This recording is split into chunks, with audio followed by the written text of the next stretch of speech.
Hey everyone, happy Friday! You are listening to the second Friday Refill.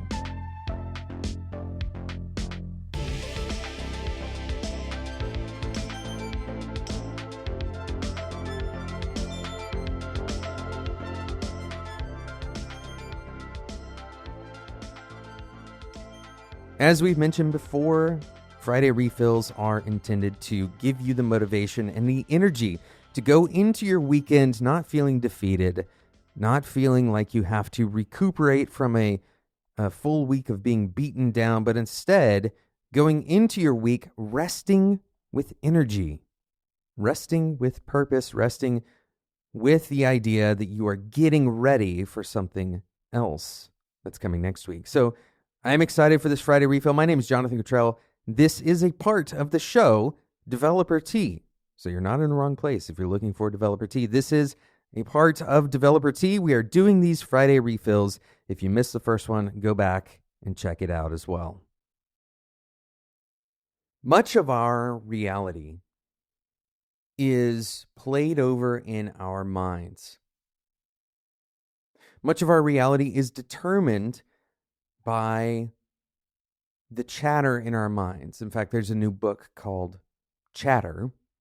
And I've recently started reading this, and it's part of the inspiration for today's episode.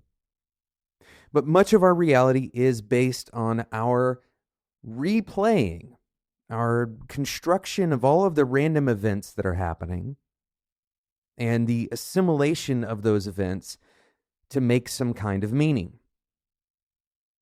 And in today's episode, in this Friday Refill, I want to suggest and give you a piece of advice about this construction process.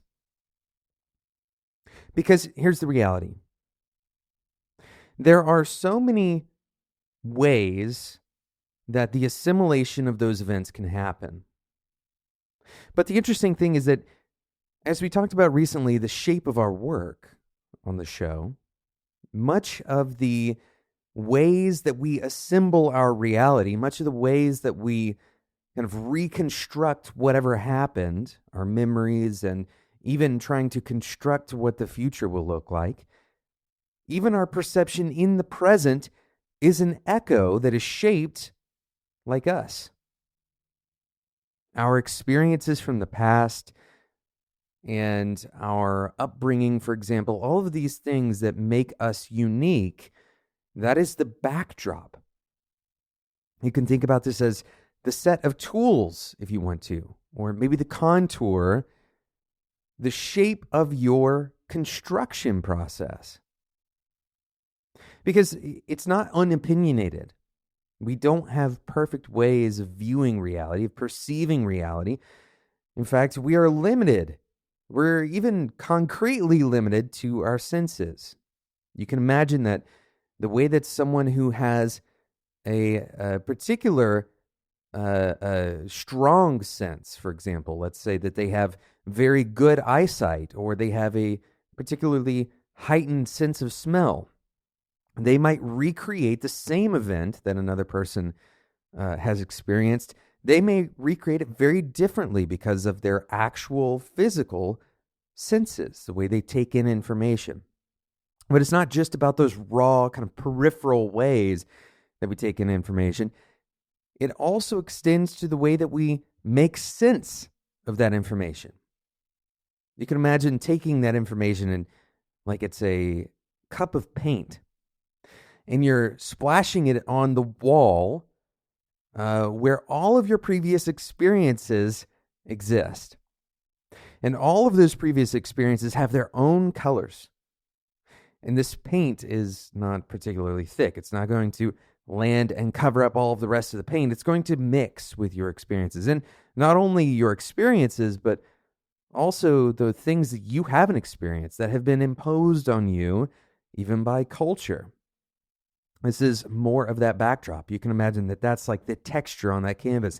And so the same cup of paint, the same experience, the same fundamental event might happen to two different people.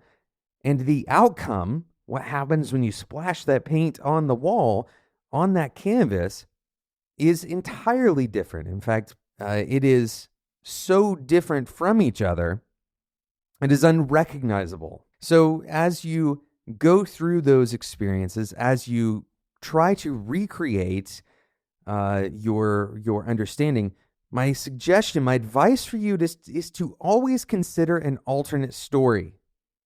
Always consider an alternate story. And this isn't just saying, well, I'm going to play the devil's advocate. This is fundamentally questioning your basic assumptions.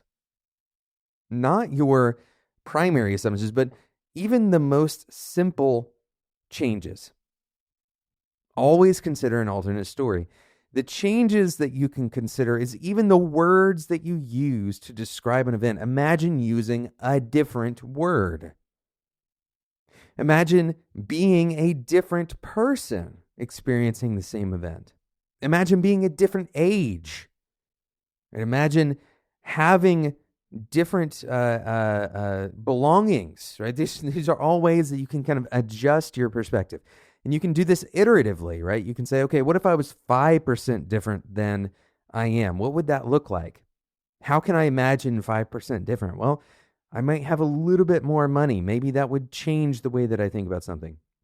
Now, we're not perfect simulators of these alternate realities, but what this should do, if we're always considering an alternate reality, especially when we are replaying critically important events in our lives, in our minds, if we're considering an alternate reality, what we're doing is we're reinforcing to ourselves a very important truth, one that's often forgotten, and that is that our perception is not perfect.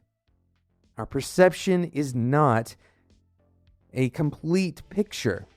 We do not have the full understanding of reality.